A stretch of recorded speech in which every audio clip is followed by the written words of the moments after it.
Kita lanjut bahas spoiler Wudong Qiankun Season 4 episode 9. Oke lah, nggak usah cacicot banyak bacot, kita langsung masuk aja ke pembahasan.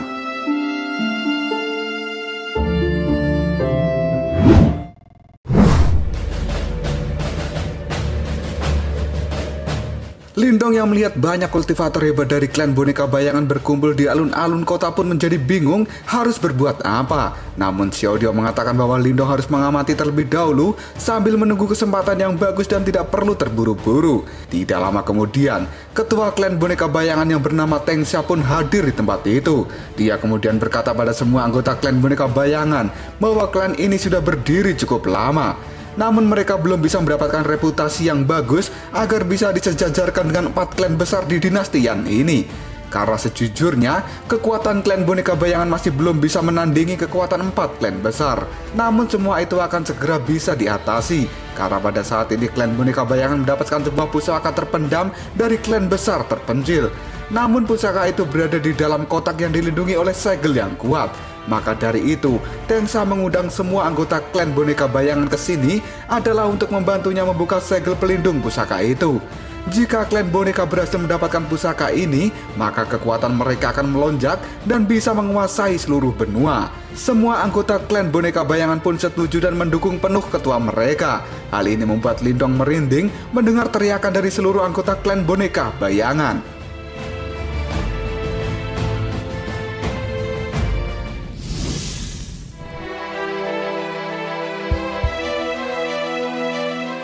Teng Xia pun merasa bangga dengan para anggotanya yang mendukung semua rencananya. Dan kini upacara pembukaan segel pun dimulai. Teng Xia dengan cepat menyalurkan kekuatan Yuan pada segel itu. Hal ini membuat lapisan pertama dari segel pelindung pun hancur. Namun batu simbol pelahap itu masih terlindungi oleh segel hitam pekat yang sangat kuat.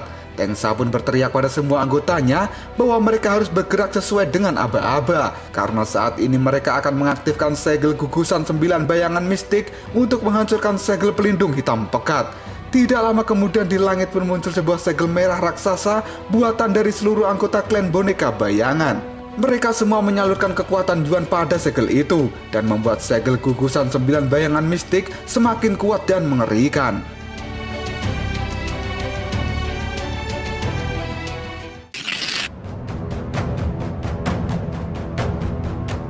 Tak lama kemudian segel gugusan 9 bayangan mistik mengeluarkan sebuah serangan dahsyat yang langsung mengarah pada segel hitam pekat di bawahnya. Yang pada akhirnya benturan 2 segel mengerikan itu membuat ledakan besar dan cahaya yang menyilaukan. Lindong pun panik setelah melihat hal itu. Dan semua anggota klan boneka bayangan menunggu hasilnya. Apakah mereka berhasil menghancurkan segel hitam pekat atau tidak?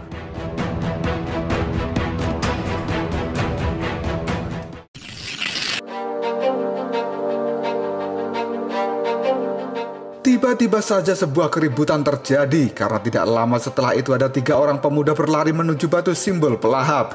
Mereka pun berteriak bahwa batu pusaka itu akan menjadi milik mereka dan mereka tidak akan membiarkan batu pusaka menjadi milik klan boneka. Teng Xia pun sudah menduga pasti akan ada mata-mata dalam upacara penghancuran segel ini. Namun dia masih terlihat santai karena sepertinya Teng Xia sudah mengetahui sesuatu. Lindong yang melihat 3 pemuda berlari dan akan mengambil batu simbol kali ini panik dan takut jika batu itu diambil oleh 3 penyusup tadi. Namun Xiaodio mengatakan bahwa Lindong harus bersantai karena batu simbol pelahap tidak sesederhana yang dipikirkan oleh Lindong. Dan benar saja, 3 penyusup yang ingin mengambil batu simbol pelahap tiba-tiba saja tersedot masuk ke dalam batu itu. Dan seketika, tubuh mereka pun lenyap tanpa sisa.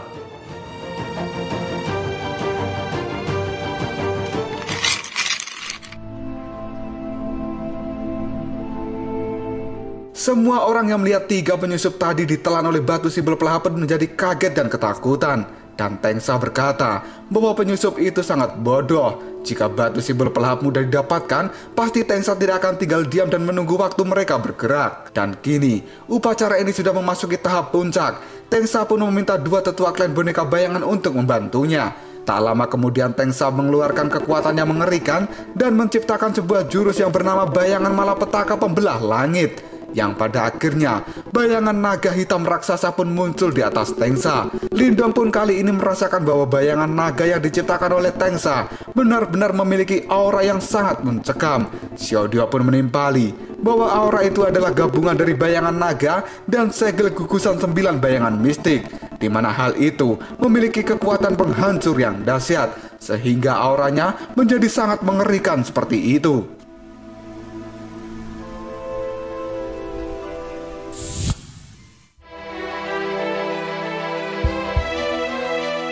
Naga hitam raksasa kali ini mengeluarkan sebuah semburan cahaya hitam ke arah batu simbol pelahap di bawahnya. Seketika permukaan bola yang melindungi batu itu pun meleleh seperti es yang terkena semburan api. Dua tetua serta Tengsa pun senang karena mereka berhasil membuka seluruh lapisan segel. Lindong pun semakin panik karena batu simbol pelahap sudah tidak memiliki segel lagi dan dia akan segera bergerak. Namun Xiaodio lagi-lagi menyuruh Lindong untuk bersantai karena batu simbol pelahap tidak akan sesederhana itu. Dan benar saja, tiba-tiba muncul Pak Tua Heimo atau guru simbol pelahap dari dalam batu itu. Dan dia berkata, "Siapa orang yang ingin mengambil batu simbol pelahap milikku?"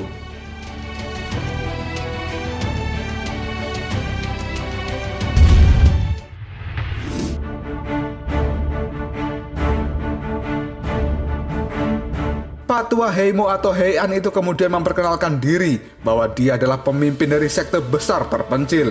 Siapapun yang menginginkan warisannya harus mendapatkan persetujuan darinya. Semua orang kali ini menjadi kaget. Begitu juga dengan Lindong. Namun Lindong merasa bahwa kali ini guru simbol pelahap tampak berbeda dari biasanya. Tengsa yang melihat sang guru simbol pelahap pun kali ini menjadi panik karena dia merasakan kekuatan yang sangat mengerikan. Tengsa pun menebak bahwa ketua dari klan besar terpencil itu sepertinya berada di level nirwana. Namun Tengsa yang tidak mau menyerah untuk memiliki batu simbol pelahap pun pada akhirnya melakukan serangan. Karena menurutnya, sekuat apapun guru simbol pelahap, dia hanyalah sesosok roh dari masa lalu. Tengsa tidak akan takut dan akan melawan guru simbol pelahap menggunakan bayangan naga hitam miliknya.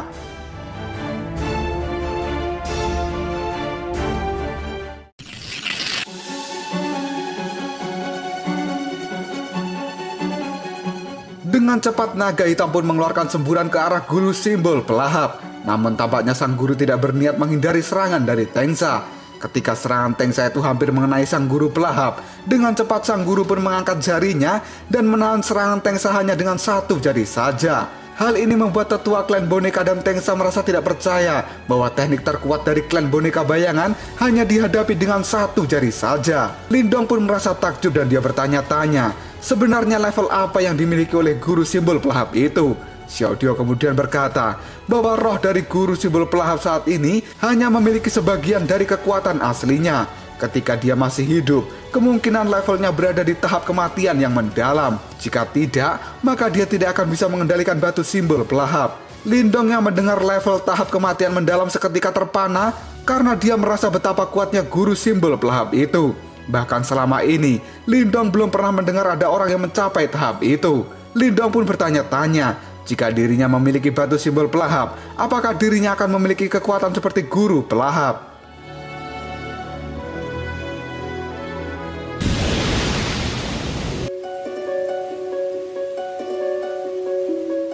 Tengsa yang masih tidak mau menyerah untuk memiliki batu simbol pelahap yang sudah dia dapatkan dengan susah payah pun menyuruh semua anggota klan boneka untuk menyalurkan semua kekuatan Yuan mereka ke dalam segel dan ditambah dengan 1 juta pil Yuan murni. Selama bisa menyingkirkan roh guru pelahap, maka klan boneka akan menjadi yang terkuat di dunia ini. Guru simbol pelahap yang mendengar perkataan dari Tengsa pun mengatakan bahwa pandangan Tengsa benar-benar sempit dan dia terlalu meremehkan sang guru pelahap. Dan kini guru simbol pelahap mengangkat jarinya. Dia pun akan menunjukkan kekuatan asli dari level tahap kematian mendalam, yaitu jurus kehampaan yang mematikan.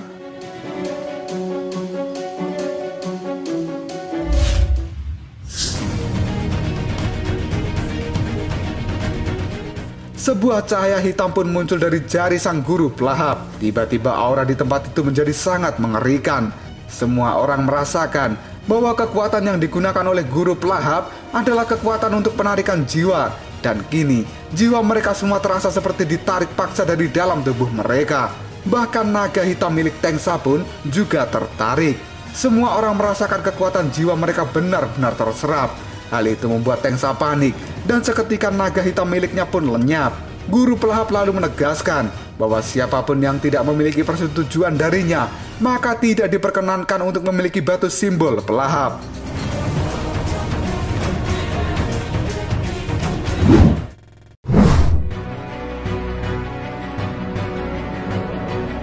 Kedua tetua klan boneka pun kali ini berkata pada Tengsa bahwa mereka tidak bisa memaksakan serangan karena bisa-bisa kekuatan jiwa mereka akan diserap habis. Tengsa pun menahan emosinya karena usaha yang dia lakukan pada akhirnya menemukan sebuah kebuntuan. Dia kemudian berpikir, apakah dia harus meminta bantuan pada sekte iblis besar dan juga sekte Wuzong. Di saat Tengsa sedang memikirkan rencana lain, tiba-tiba keributan kembali terjadi. Karena pada saat ini ada seorang pemuda yang tiba-tiba melompat ke dalam altar batu simbol pelahap berada. Dan dia akan segera mengambil batu simbol itu. Tengsa pun tidak bertindak karena menganggap bahwa dia hanyalah pemuda biasa dan paling juga akan diserap oleh batu simbol pelahap. Yang pada akhirnya si pemuda berhasil mengambil batu simbol pelahap itu. Kemudian guru pelahap pun berkata, "Aura ini, sepertinya kau sudah mendapatkan persetujuan dariku. Karena kau adalah orang yang baik, sekarang batu simbol pelahap itu menjadi milikmu." Yang ternyata orang itu adalah Lindong. Lindong pun senang karena berhasil mendapatkan batu simbol pelahap. Dan Xiaodio kemudian menyuruh Lindong untuk segera kabur dari tempat ini. Kedua tetua klan boneka pun kaget dan mereka berkata bahwa bocah itu adalah Lindong. Sontak Tengsa pun juga kaget mengetahui hal itu.